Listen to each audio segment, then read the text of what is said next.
estratégia do dia, o podcast original da Bloomberg Linha.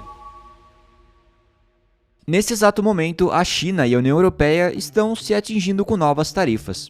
As tensões comerciais estão rolando à solta e, além de prejudicar os laços entre a China e a União Europeia, isso tem o potencial de emplacar em uma guerra comercial.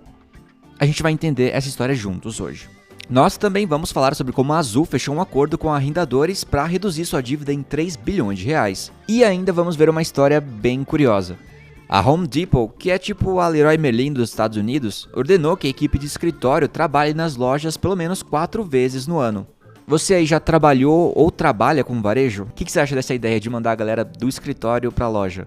Ou você mesmo que trabalha já no escritório sentado o dia inteiro no ar-condicionado, o que você acha disso? Não, de verdade, coloca aqui nos comentários o que você acha disso. A Home Depot não é só a Leroy Merlin gringa, mas é também uma das maiores varejistas dos Estados Unidos. E isso com mais de 150 bilhões de dólares em receita anual e 450 mil funcionários. E ela vem passando por uma fase bem difícil ultimamente. Aparentemente, uma das soluções para sair desse buraco seria começar a exigir que seus funcionários corporativos trabalhem o dia inteiro em uma das suas lojas a cada trimestre. Isso é uma medida que, segundo a empresa, visa apoiar sua equipe de varejo. Os funcionários, incluindo a gerência sênior e os trabalhadores remotos, vão ter que cumprir um turno de 8 horas a partir do quarto trimestre deste ano, isso de acordo com o memorando visto pela Bloomberg News. Abre aspas. Precisamos nos manter conectados ao centro de nossos negócios. Isso para que possamos realmente entender os desafios e as oportunidades que nossos funcionários das lojas enfrentam todos os dias. Fecha aspas. Quem disse isso foi o CEO Ted Decker no comunicado que apresenta o programa. E a empresa está em crise por um motivo que você talvez até já saiba qual que é. Depois de gastar muito em suas casas durante a pandemia, os americanos mudaram seus gastos para outros setores e causaram uma queda nas vendas da rede. A iniciativa de Decker, o CEO da empresa, de exigir que todos na empresa façam um turno é incomum no setor e ocorre em meio ao crescente ativismo de força de trabalho.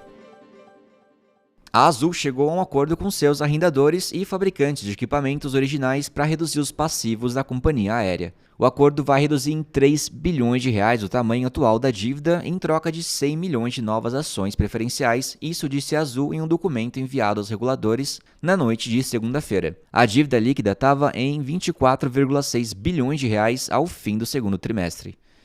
Baita dinheiro, hein?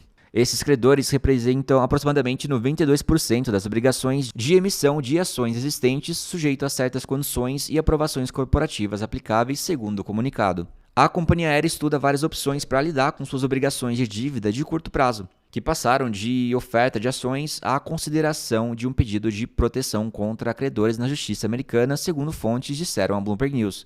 Isso, só para deixar claro, a empresa nega.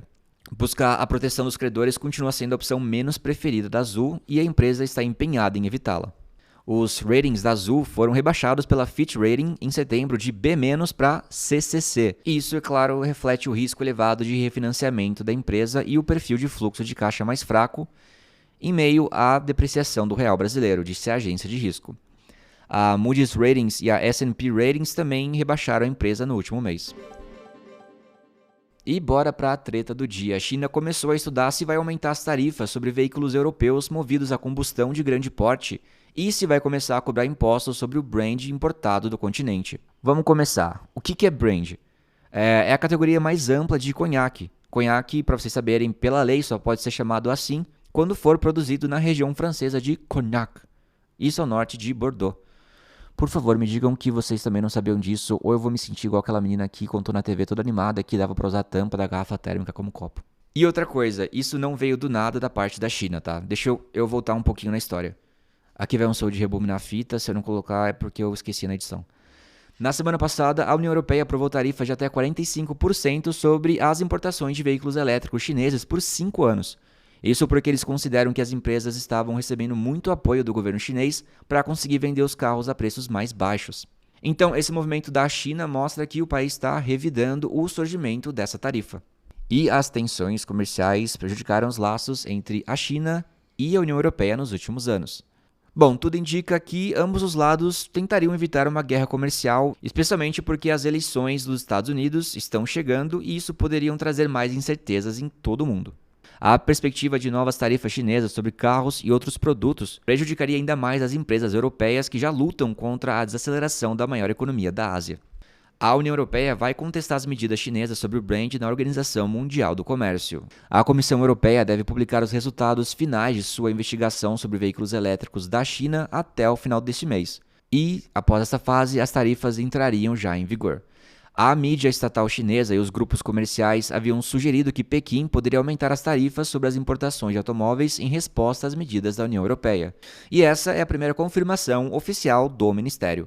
O chefe de economia da União Europeia, Paolo Gentiloni, disse não estar preocupado contra o risco de uma escalada tarifária. Abre aspas.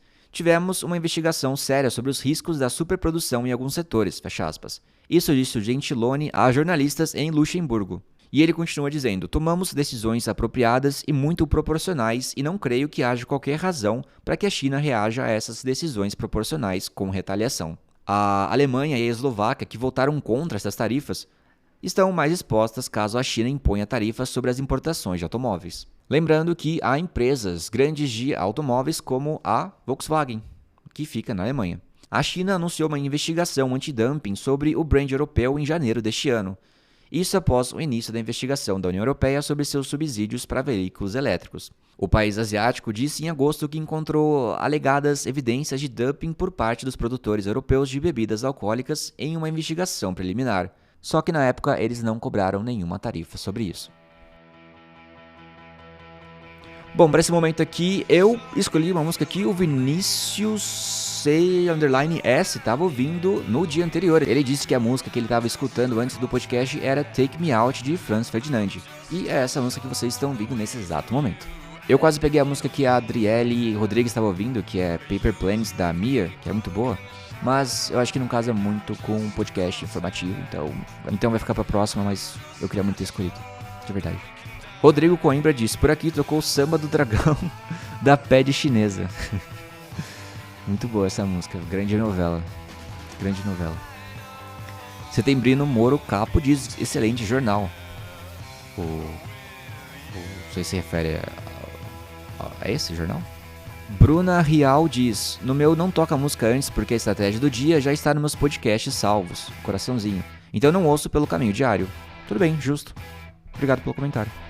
Fausto Coutinho Lourenço diz, a música anterior foi Colômbia, do Quevedo. Eu procurei aqui e aparentemente é reggaeton, né?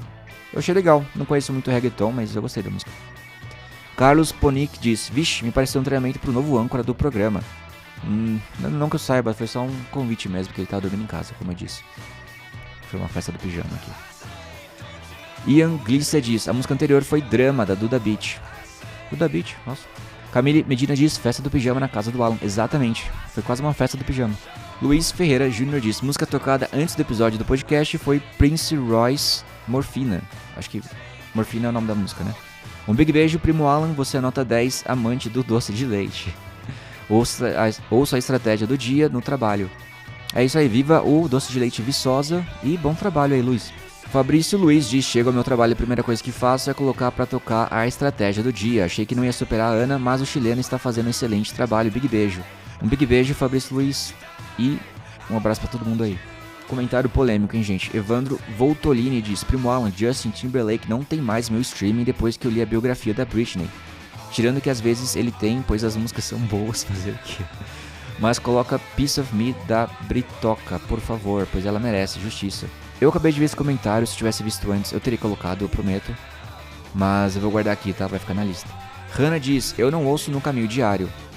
Ok, justo. Vinícius Rezende diz, hoje tocou Acendo o Farol do Tim Maia e o mais importante sobre essa música, ela não fala sobre pneu. Eu acho que eu entendi. Raibe Lima diz, a música anterior foi Solitude do Djavan, amo. Também amo, Djavan, muito bom. E Naftali Teixeira diz, morria e não saberia que a Citroën era francesa. Pois é, Citroën e Peugeot. Não, Peugeot? É, Peugeot. Citroën e Peugeot são franceses, marcas francesas. Rafael Pereira Costa diz, se antes hubiera conhecido de Karol G... é o nome da música.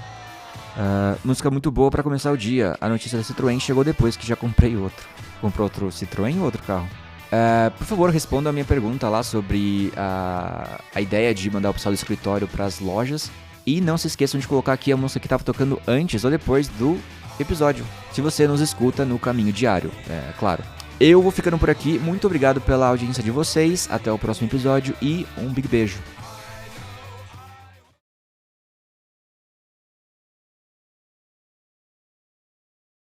Um big beijo para todo mundo aí.